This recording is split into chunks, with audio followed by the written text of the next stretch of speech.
न्यायालय परिसर में आपको बता दें, हमारे साथ में तेज तर्रार आईपीएस विनायक भोसले जी। आपको बता दें, एक मॉक ड्रिल किया है एक और न्यायालय परिसर में, तो पूछते हैं क्या है सर, मॉक ड्रिल किया है न्यायालय परिसर में, क्या उद्देश्य है? जैसे आपने जाना कि कुछ दिनों पहले ऑनरेबल हाईकोर्ट में एक थ्रेटमेल प्राप्त हुआ था और जिस थ्रेटमेल में जो भी मतलब धमकी दी गई थी, जिसके अनुपालन में फिर हम ऑनरेबल हाईकोर्ट से इसमें एक आदेश और दिशा निर्देश भी दिए गए थे। अनुपालन में हमारे आदरणीय डीजीपी साहब द्वारा और पुलिस अधीक्षक महोदय द्वारा हमें ये बताया गया था कि आप इसमें एक मॉक ड्रिल कंडक्ट करेंगे और उसी के अनुपालन में जब आज हमने हमारे आदरणीय जिला जज साहब और आदरणीय हमारे एडीजे साहब से बात की, तो उन्होंने हमें 11:30 बजे का टाइम दिया था। तो आज आपने देखा कि हमने यहाँ पे हमारे जो सीएफओ साहब है उनके साथ में उनकी पूरी टीम थी फायर ब्रिगेड की, जो जिला प्रशासन से हमारे जिला अस्पताल के जो डॉक्टरों की टीम थी, उनकी एम्बुलेंस थी, साथ में हमारा आरआई साहब और हमारे लोकल पुलिस जो है एसएचओ कोतवाली साहब और उनकी उनकी पूरी पुलिस फोर्स थी। हमने यहाँ पे जो हमें जगह चिन्हित की गई थी, तो जहाँ पे रिकॉर्ड रूम था और वहाँ पे हमने एक डमी फायर जो है उसके सामने हमने जलाई। अगर मतलब जब मतलब जैसे कि अगर ऐसा कुछ हो जाता है तो यहाँ पे अगर आपको क्या करना चाहिए, तो बेसिकली सबसे पहले महत्वपूर्ण है कि आप जो है जो आग है वहाँ पे जल रही है, आग जलने के ऊपर काबू कर ले जिससे जान माल का नुकसान ना हो। साथ ही में अगर ऐसी कोई घटना में कोई चोटिल होता है तो तुरंत उसको नज़दीकी जो अस्पताल है उसमें भर्ती करा के उसके इलाज कराया जाए, उसको नज़दीक अस्पताल में भर्ती कराया जाए।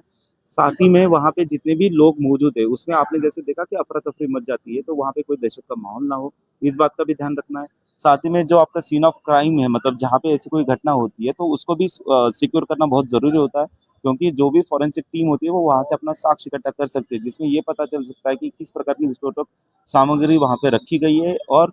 फिर उसके बाद में आपके जितने भी वहाँ पे लोग हैं, वो या जो भी एरिया है नज़दीकी, वो आपके डॉग स्क्वाड जो है और आपका बम स्क्वाड है, वो पूरा एरिया उसको पेरीमीटर में कवर करते हैं और उसको सिक्योर करते हैं और वहाँ पे भी चेकिंग करते हैं कि सो दैट कि कोई चेन ऑफ एक्शन, मतलब जैसे कि इसके कारण और भी कोई कहीं पे अगर विस्फोटक सामग्री रखी गई है, तो उसको भी ढूँढा जाए और कोई मतलब समय से पहले ही उसको डिफ्यूज़ करते हुए या फिर उसको आप ये कहें कि बाद में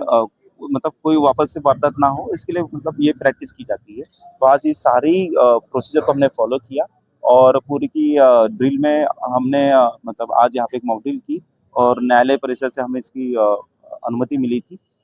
और हमने सकुशल संपन्न कराया। सर, न्यायालय परिसर की बात की तो यहाँ पर आप देखते हैं कि अधिवक्तागण हैं और बाहर से कि कोने-कोने से आते हैं न्यायालय परिसर, तो ऐसे में मॉक ड्रिल करके क्या मैसेज रहेगा सुरक्षा को लेकर जो यहाँ पे आ रहे हैं लोग? नहीं, सभी से आपने जैसे देखा है हमारे जिला न्यायालय में कुल 6 गेट है, 6 गेट पे सीसीटीवी कैमरे लगे हुए हैं, साथ में हमारा पुलिस फ़ोर्स यहाँ पे मौजूद है। कोई भी संदिग्ध व्यक्ति होता है, कोई भी ऐसी बात होती है, वहाँ पे मेटल डिटेक्टर भी है, तो वहाँ पे पूरी मतलब चेकिंग की जाती है और ऐसे मतलब भविष्य परिस्थिति में फिर भी अगर ऐसा कोई भी व्यक्ति, कोई भी ऐसी जो विस्फोटक मतलब कोई भी संदिग्ध चीज़ अगर आपको किसी भी हालत में दिखती है, तो मुझे लगता है सबसे महत्वपूर्ण है कि उसको छेड़े ना और तुरंत आप जो है आप या तो 112 पे फ़ोन करें या फिर संबंधित पुलिस को तुरंत सूचना दें, अगर आपके पास जो भी नंबर अवेलेबल हो, जिसके कारण तुरंत जैसे हमने पहले कहा उस एरिया को सिक्योर करना बहुत ज़रूरी होता है। भले उसमें आपकी कोई विस्फोटक सामग्री ना भी हो, लेकिन संदिग्ध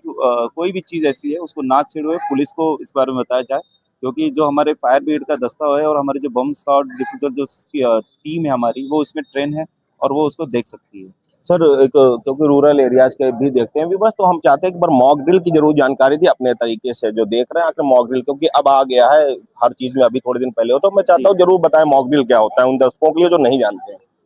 नहीं, सब मॉक ड्रिल का मतलब ये है कि अगर ऐसी कोई भी परिस्थिति होती है, तो आप उसको जब एज़ एन एक आप इसको जब ड्रामा कहिए या फिर एज़ एन इसको एक प्रैक्टिस कहिए, तो हम उसको दिखाते हैं कि ये अभी हालात है, जो नहीं है, जो हमने आर्टिफ़िशियल उनके सामने रखे हैं और जो हम लोगों को फिर करते हैं कि ऐसी परिस्थितियों में क्या करना है, तो इसको मॉक ड्रिल कहा जाता है। और रही बात लोगों को बताने की, क्योंकि अभी यहाँ पे जो है एक मतलब इसीलिए हम पहले जो हमारे जितने भी वकील साहब हैं और न्यायालय प्रशासन जो है, इनके द्वारा मैसेज सबको पहुँच गया था, क्योंकि आपने देखा सायरन बजा वगैरह, कि कोई अन्य उसको बात को मतलब सीरियसली ना मतलब रियली में ना लेते हुए कोई मतलब यहाँ दहशत का माहौल ना हो, इस बात का भी हमने ध्यान रखा। बहुत बहुत धन्यवाद साथ देने का। जैसा देखा कि आईपीएस विनायक भोसले ने साफ तौर पे बता दिया, मॉक ड्रिल पे किसी भी आपातकालीन स्थिति से निपटने के लिए जो रिहर्सल किया जाता है वो मॉक ड्रिल है। आज न्यायालय परिषद में जो है मॉक ड्रिल किया गया है। तो आपने सुना जैसा बताया विनायक भोसले जी ने। सीतापुर से 34 न्यूज के लिए सूरज तिवारी।